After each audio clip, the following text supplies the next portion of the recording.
Olá, boa noite. Começa agora o Jornal da Justiça desta quarta-feira, 24 de novembro.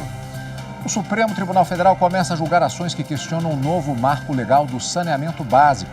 Partidos políticos e entidades civis alegam que a norma pode criar monopólio do setor privado nos serviços de fornecimento de água e esgoto. Esse é um dos destaques da edição de hoje. E você vai ver também. Ministro Edson Fachin nega a soltura de Monique Medeiros, presa pela morte do filho Henri Borel. Tribunal Superior Eleitoral dá 10 dias para que PSDB preste esclarecimentos sobre prévias para escolha de candidato à presidência. Superior Tribunal de Justiça tranca ação penal contra prefeito do Rio de Janeiro, Eduardo Paes.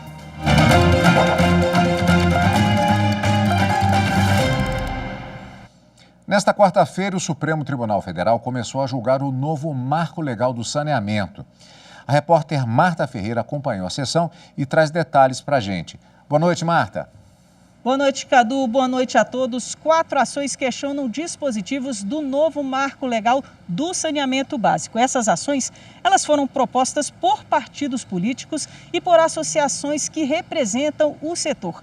Entre os argumentos estão que o novo marco viola a autonomia federativa e contraria o princípio da universalização dos serviços públicos. Lembrando que o novo marco legal ele foi sancionado em julho do ano passado e facilita a participação da iniciativa privada, além de prever a universalização dos serviços de água e esgoto até 2033. O julgamento teve início, houve as sustentações orais e será retomado amanhã com o voto do relator, o presidente e ministro Luiz Fux. Hoje também teve continuidade o julgamento de uma ação que questiona uma lei paulista que prevê o pagamento de advogados privados com o orçamento da Defensoria Pública. O Supremo ele já tem maioria para declarar a inconstitucionalidade dessa lei. Mais um pedido de vista do ministro Gilmar Mendes suspendeu o julgamento. Eu acompanhei e você confere agora uma reportagem sobre essa primeira parte do julgamento. Confira aí. A norma do Estado de São Paulo de 2017 vinculou parte do orçamento da Defensoria Pública Estadual, correspondente a 40% do Fundo de Assistência Judiciária, ao pagamento de convênios contratados pelo órgão para prestação de assistência jurídica suplementar por advogados privados.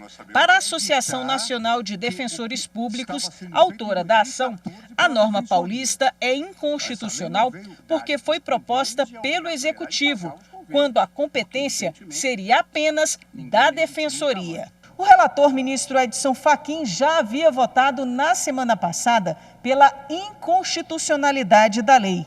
No entendimento de Fachin, caberia ao Defensor Público Geral do Estado a iniciativa de propor a lei e não ao governador.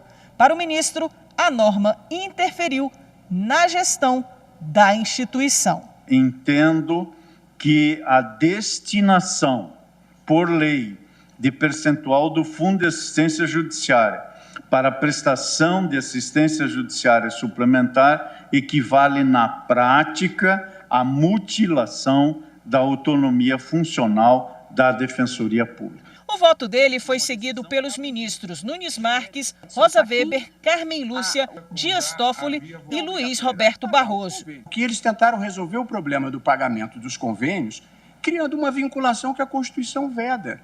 Portanto, eu acho que a solução que a gente devia propor é dizer que nesta fórmula está errada porque a Constituição não permite e que se deve criar uma rubrica específica para pagamentos de convênio. E aí se evita o calote. Também na semana passada, o ministro Alexandre de Moraes votou e abriu divergência, sendo seguido na sessão dessa quarta-feira pelo ministro Ricardo Lewandowski. Moraes entendeu que não há invasão de autonomia financeira, porque não é retirado dinheiro das fontes primárias, mas do Fundo de Assistência Judiciária. Observou ainda que já houve caso de desvio de finalidade no uso dessas verbas e que várias funções gratificadas foram criadas no âmbito do órgão e estavam sendo pagas com a receita desse fundo. Não há essa vinculação orçamentária. A Defensoria Pública é obrigada todo ano a gastar 40% do fundo com os convênios. Não, ela tem que gastar 40% se os débitos forem 40% ou mais. E até agora, em nenhum ano, desde a lei, foi isso. O pedido de vista do ministro Gilmar Mendes suspendeu o julgamento. O ministro Edson Fachin do Supremo negou o pedido para soltar a professora Monique Medeiros, mãe do menino Henri Borel. Ele morreu em março deste ano no Rio de Janeiro. A professora Monique Medeiros e o padrasto da criança, o vereador cassado do Rio de Janeiro, Dr. Jairinho, respondem pelo assassinato de Henri, de 4 anos. Numa reclamação ao STF, o advogado da professora alegou que ela não passou pela audiência de custódia depois da prisão preventiva, o que iria contra uma decisão do Supremo sobre esse tipo de audiência. Para o relator ministro Edson Fachin, a concessão de liminar em reclamação é uma medida excepcional, que só se justifica quando há constrangimento ilegal, o que não ocorreu no caso de Monique. Por isso, o ministro não viu nenhuma ilegalidade. Edson Fachin pediu que a Procuradoria-Geral da República se manifeste para decidir sobre o mérito do pedido de liberdade. O ministro do Tribunal Superior Eleitoral, Benedito Gonçalves, deu prazo de 10 dias para que o Diretório Nacional do PSDB preste esclarecimentos sobre as prévias realizadas na convenção do último domingo. Uma falha no aplicativo contratado pelo partido para registrar os votos dos filiados impediu a escolha do candidato da legenda à presidência da República em 2022. O pedido de esclarecimentos foi a partir de um mandado de segurança apresentado ao TSE por um dos filiados do PSDB, que quer a suspensão da convenção. Mas o ministro Benedito Gonçalves considerou prudente examinar o pedido de liminar somente após os esclarecimentos do partido. Falta de confirmação de informações do delator leva a 6ª turma do Superior Tribunal de Justiça a trancar a ação penal contra o prefeito do Rio de Janeiro. As informações com Kátia Gomes. Por maioria de votos, o colegiado trancou a ação penal em que o Ministério Público Federal imputava ao prefeito do Rio de Janeiro, Eduardo Paes, os crimes de fraude à licitação, falsidade ideológica e corrupção passiva na contratação de obras para as Olimpíadas de 2016. Na época dos fatos, Paes também ocupava o cargo de prefeito da capital fluminense. De acordo com a denúncia, houve simulação em processo licitatório destinado a selecionar empresas para obras de vários equipamentos olímpicos, o que teria frustrado o caráter competitivo do certame. A seleção prévia do vencedor da licitação, o consórcio Complexo Deodoro, teria ocorrido, segundo o MPF, mediante solicitação de propina pelo prefeito. Em revisão de sua decisão monocrática, o ministro Sebastião Reis Júnior apontou, com base nas informações juntadas aos autos, que há fragilidade dos elementos que acompanharam a denúncia em relação ao prefeito Eduardo Paes. O ministro destacou que, após as declarações prestadas pelo colaborador, não foi realizada outra diligência investigatória para checar a sua autenticidade. Com isso, a 6ª turma deu provimento ao recurso ordinário em habeas corpus para trancar a ação penal. E no próximo bloco, greve dos Correios. TST decide que paralisação não foi abusiva e define reajuste da categoria. Voltamos já.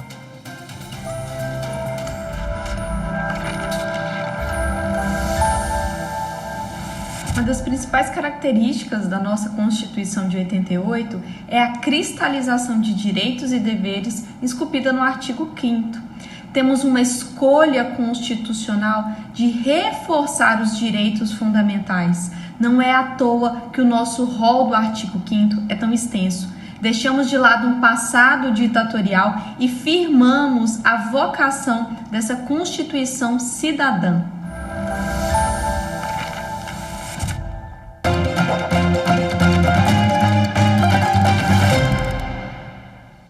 Este já é o 3º dia do teste público de segurança.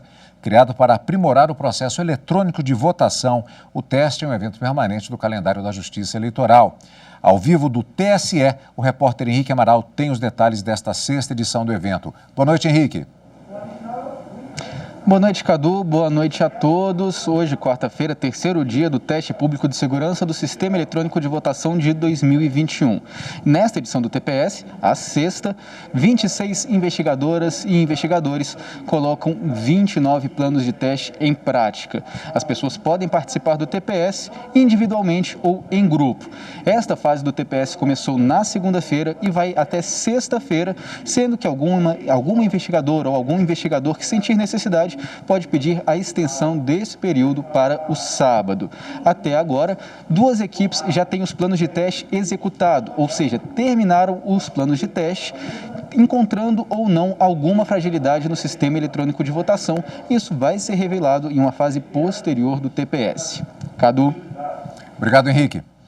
E a seção de dissídios coletivos do Tribunal Superior Eleitoral considerou que a greve dos Correios não foi abusiva e definiu o reajuste da categoria. Confira.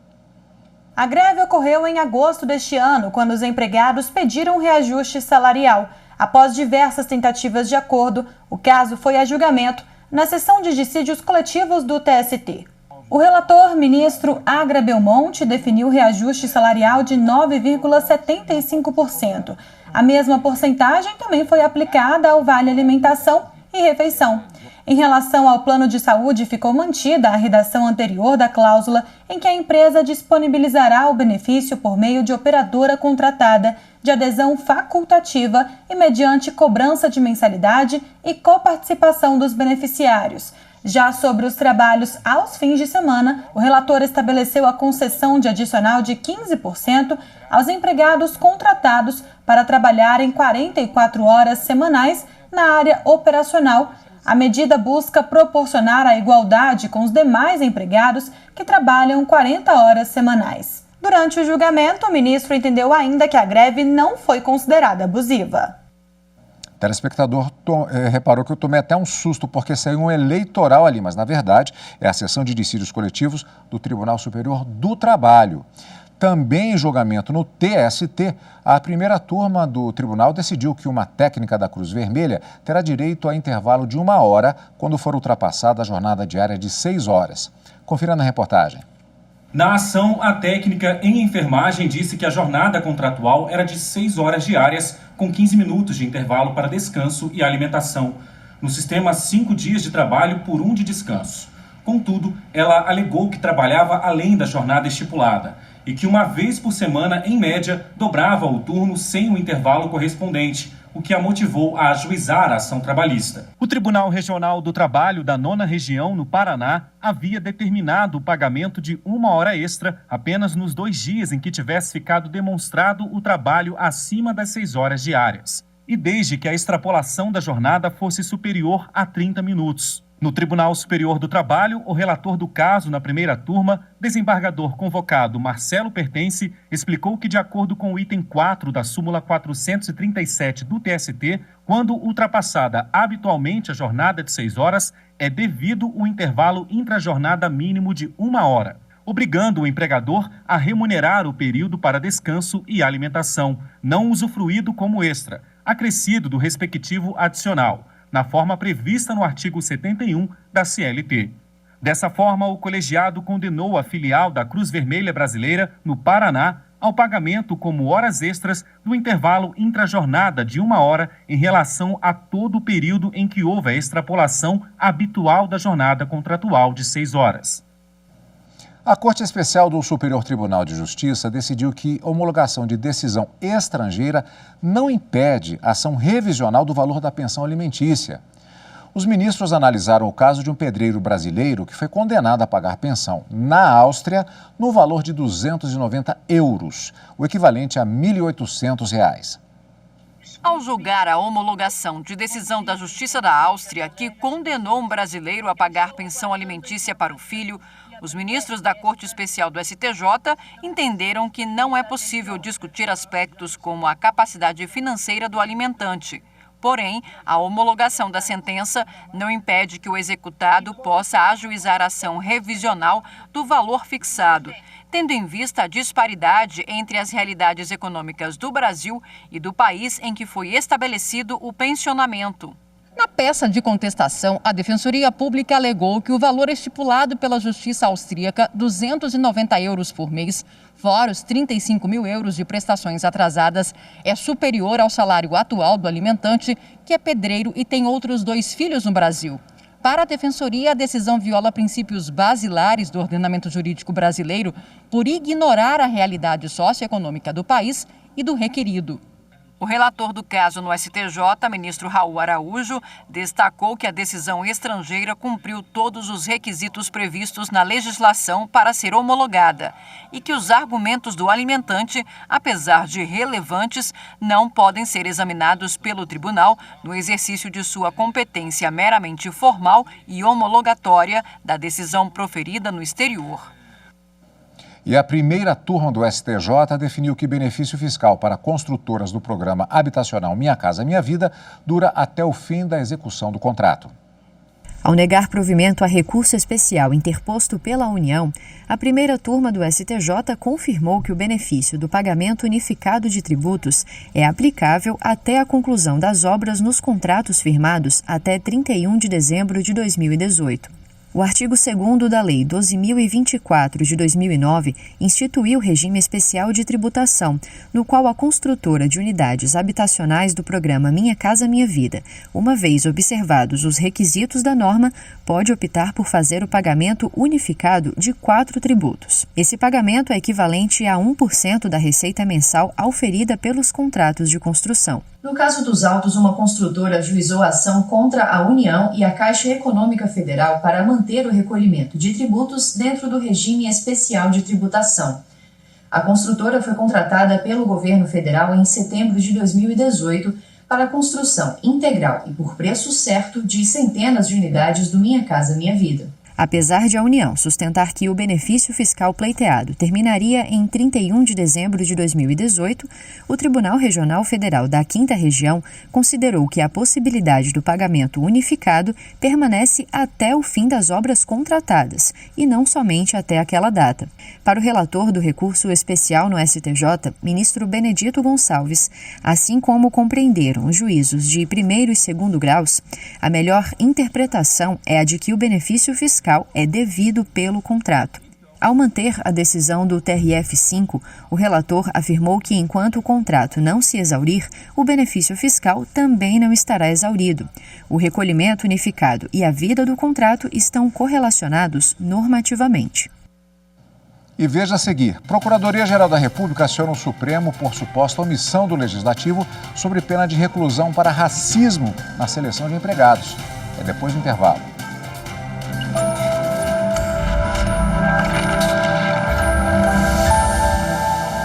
A Constituição Federal de 88 é um marco no processo de redemocratização do Brasil e superação do regime de ditadura militar.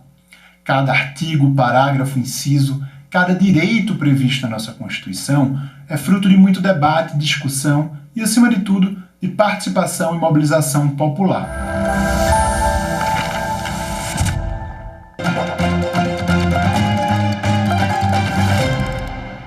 A Procuradoria-Geral da República acionou o Supremo Tribunal Federal contra a possível omissão do Legislativo em casos de racismo envolvendo contratação de trabalhadores. A norma atual prevê apenas multa e prestação de serviços à comunidade. A ação questiona pontos acrescentados pelo Estatuto da Igualdade Racial a uma lei de 1989, conhecida como Lei K.O. A norma prevê somente multa e prestação de serviços para quem anuncia ou use qualquer outra forma de seleção de trabalhadores, exigindo aspectos de aparência, próprios de raça ou etnia, para emprego, quando essas características não são justificadas. De acordo com a Procuradoria-Geral da República, a nova ordem constitucional passou a exigir que o legislador, ao tipificar o racismo, considere a elevada gravidade e que a pena deve ser fixada em patamar que viabilize regime inicial fechado, sem direito à fiança e da prescrição. O objetivo da ação é que o Supremo Tribunal Federal fixe prazo para que o Congresso Nacional reformule a norma e supra a omissão. Uma técnica de enfermagem da Santa Casa de Porto Alegre vai receber ressarcimento dos valores gastos com calçados brancos, que eram exigidos na sala de cirurgia. A decisão do TRT da 4ª Região foi mantida pela 2ª Turma do Tribunal Superior do Trabalho. A empregada contou que durante 4 anos atuou no bloco cirúrgico da Santa Casa. Após ser dispensada, pediu na Justiça, entre outros itens, o ressarcimento do gasto com, no mínimo, 2 pares de sapatos brancos por ano de trabalho.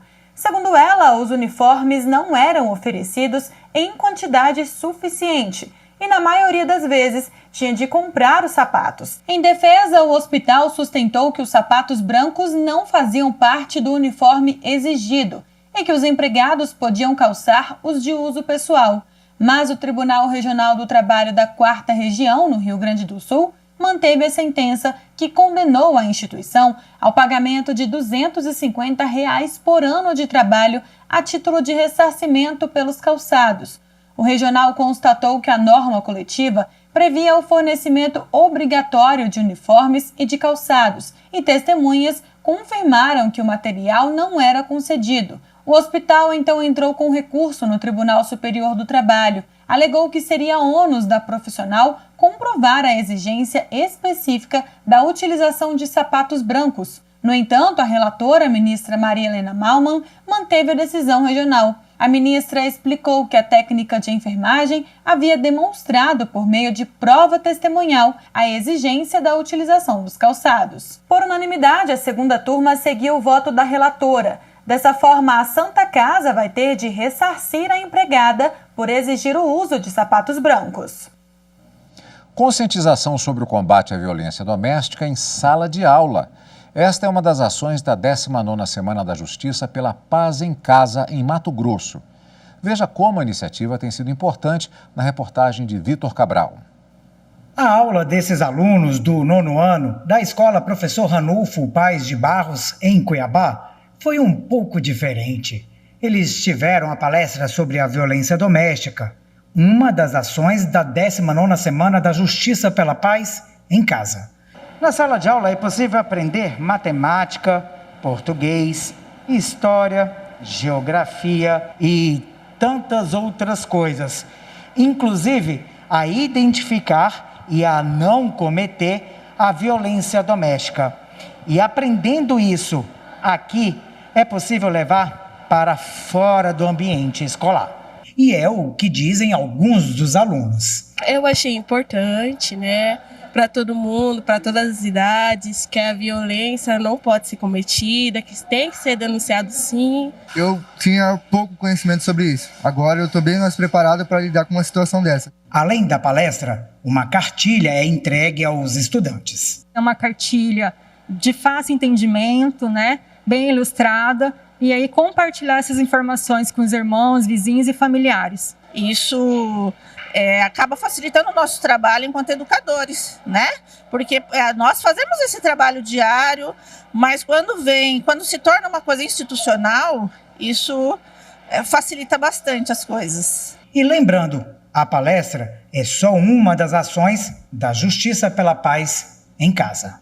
Juízes do Brasil inteiro estão fazendo mutirão de julgamento, audiências, despachos, e também temos atividades, como palestras em escolas. Aqui em Mato Grosso vai ter curso de capacitação para os oficiais de justiça, capacitação voltado no atendimento humanizado para a vítima de violência doméstica e familiar. O presidente do TSE, ministro Luiz Roberto Barroso, abriu hoje o Congresso Sistematização de Normas Eleitorais 2, Direito Eleitoral e Democracia. O Congresso marca o encerramento da 2ª fase do grupo de trabalho criado para identificar conflitos normativos nas regras eleitorais. O ministro Barroso ressaltou que especialistas de todo o país participaram do projeto. É um trabalho que se destina ao aprimoramento da vida política, ao aprimoramento da democracia brasileira.